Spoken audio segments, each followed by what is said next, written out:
Today's story is a relatively new book called The Invisible by Tom Percival.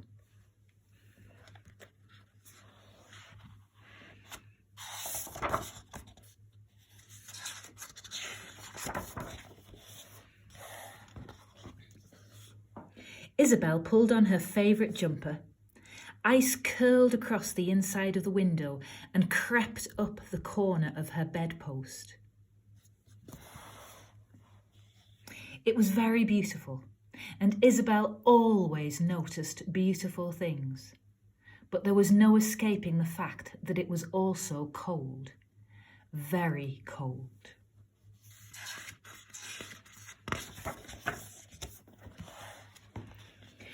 You see, Isabel's family couldn't afford to have the heating on. Isabel's family couldn't afford a lot of things that some people take for granted. But Isabel tried not to worry about the things she didn't have. After all, she and her family had everything that they needed. They had each other.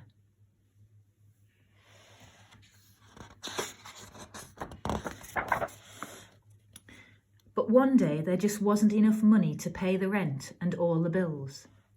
Isabel and her family had to leave their home, the house which held all their happy memories, and move to the far side of the city.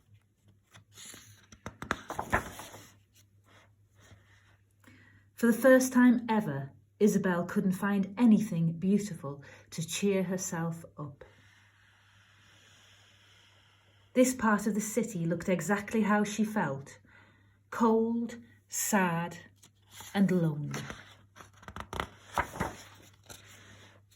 A family drove past in a shiny car, but they looked straight through Isabel, as though she wasn't even there.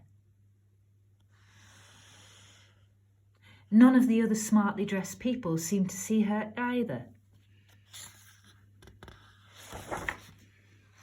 Isabel looked down and realised that she could barely see her own hands or her feet. She was fading away.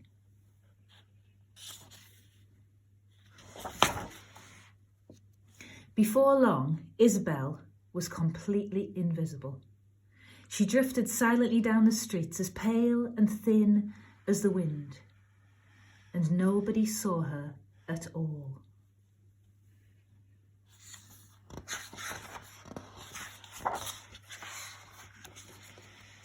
But now that Isabel was invisible, she noticed something she hadn't seen before: other invisible people, lots of them.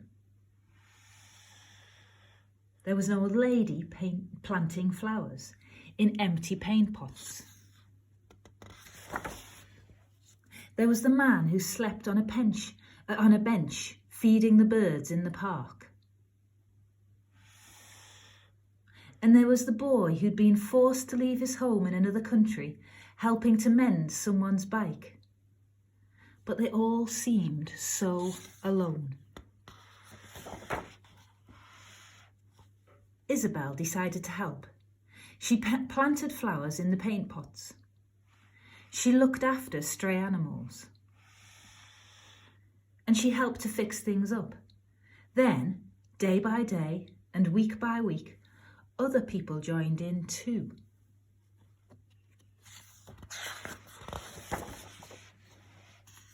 And the more people came together, the more they could all be seen.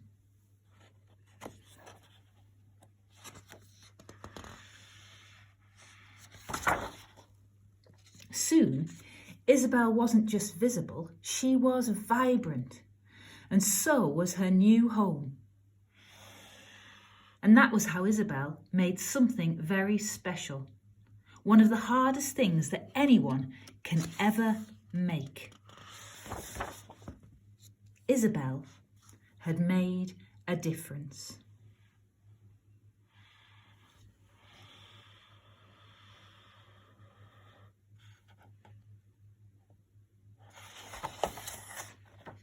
And that was the story of the invisible. Right, got a few questions for you about that. What does Isabel always notice in the world?